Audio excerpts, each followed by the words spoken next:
Hello, good day mga kabangs. Kung problema mo ay ang pag-renew ng iyong OWA membership, nako, hindi po yan problema dahil pwede po natin iyan i-renew through online. So, hindi na natin kailangan pumunta kung saan man yung mga opisina ng mga OWA. So, online lamang ang payment, mapaparenew o mare-renew na natin ang ating OWA membership. So, ngayong araw, ituturo ko sa inyo kung paano ako nag-renew ng aking OWA membership through online.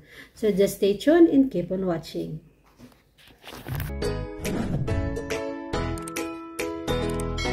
Kung wala ka pang OWA Mobile, mag-download ka na dahil ito ang ating kailangan. I-open lamang natin ang ating OWA Mobile para mag-renew ng ating membership. Ang renewal ng OWA ay makikita po natin sa ating personal information. Pindutin natin ang Renew Membership here. At pindutin naman natin ang I accept. At dito makikita natin ang information ng ating OWA. Hanapin po natin ang country at piliin natin ang lugar kung saan tayo nagtatrabaho. Pagkatapos ay pindutin lamang ang submit. Dito naman sa payment option, maraming mapagpipilian. So ako, dahil GCash ang ginamit ko, pipindutin natin ang GCash o depende sa'yo kung anong online banking ang iyong pipiliin. Tingnan maigi kung tama ang mga information ng iyong OWA, tapos i-check lamang natin ang I certify. Pagkatapos, pindutin naman natin ang submit at dito makikita natin ang mga options. So pipindutin ko po ang GCash. At dito makikita natin ang payment details. So i-check na maigi bago natin i-proceed. At dito pindutin lamang natin ang okay kapag okay na. Magantay lamang tayo ng ilang segundo para sa ating payment. At dito ilalagay natin ang ating GCash number dahil GCash ang aking gamit. Para sa ating safety, kailangan din natin mag-login. Pag okay na, pindutin naman natin ang next. At pindutin lamang natin ang pay. Pagkatapos, pindutin natin ang proceed. At dito makikita na natin na ang ating payment result ay successful. Pagbalik natin sa ating OWA Mobile ay hindi pa yan kaagad mag-a-appear na active na tayo. Ibig kong sabihin ang expiration o ang taon ang ating active sa OWA. At kinabukasan nga at ito na siya, active na siya hanggang 2026.